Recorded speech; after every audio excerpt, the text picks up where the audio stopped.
Hi everyone, it's Kino here. When you are working on opening your hips for a deep straddle position, there are so many different ways that you can approach this.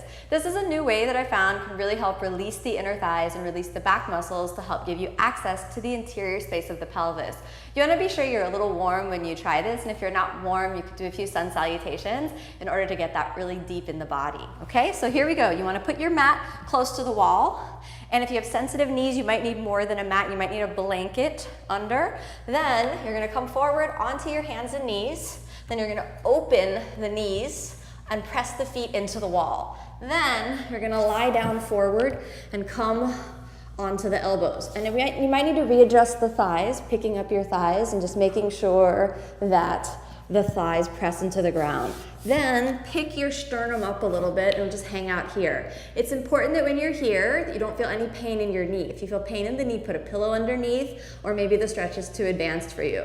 Okay, so since this is half of an active stretch and half of a passive stretch, you need to figure out where in the body to relax, where in the body to engage. Engage your arms a little bit to keep the chest lifted, and engage the pelvic floor a little bit just to support the pelvis, but try to relax your inner thigh muscles, okay? Press a little bit back into the wall so that you can feel a little bit of activation in the muscles of your pelvic floor. Once you feel the inner thighs nice and open, you might want to feel the front bones of your pelvis, which are right here, the iliac crests. You want to feel the iliac crest right here just really pressing into the ground. So you want to tilt that forward and down. You'll know when your body feels open enough. I feel pretty open from here. Then you're going to take your toes and press your toes together. Then you're going to reach your toes down and angle back, back, back, back. Sort of back yourself up into the wall as far and as close as you can go, and then they'll reach a point where your heels will touch. Keep contact with the wall so your toes are pressing into the wall and the heels are touching, and just hang out there again. Remember to press the iliac crest again right here into the ground, feet touching the wall, and then try to arch your back a little bit to go a little deeper into the posture. And then you should feel your inner thighs really opening from here. Try not to push your belly into the floor. Suck the belly in, and that'll just help pivot your pelvis a little forward.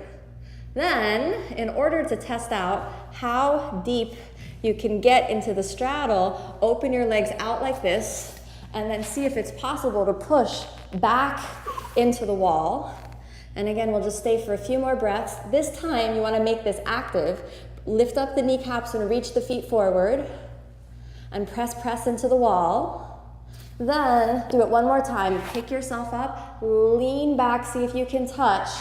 Lean back, see if you can touch.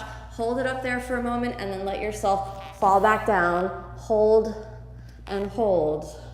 And you should feel a nice stretch right around the bones of your pelvis, again, right around the iliac crests, which you're pressing into the wall. The arms are active, the chest is lifted, the feet are active, and we're squeezing it all the way in. One more time, just press it back into the wall, and then gently reach down. And in order to come out, wiggle your toes forward, sit back into the wall, and then you'll find yourself in a nice deep straddle. Thanks so much for watching, everyone.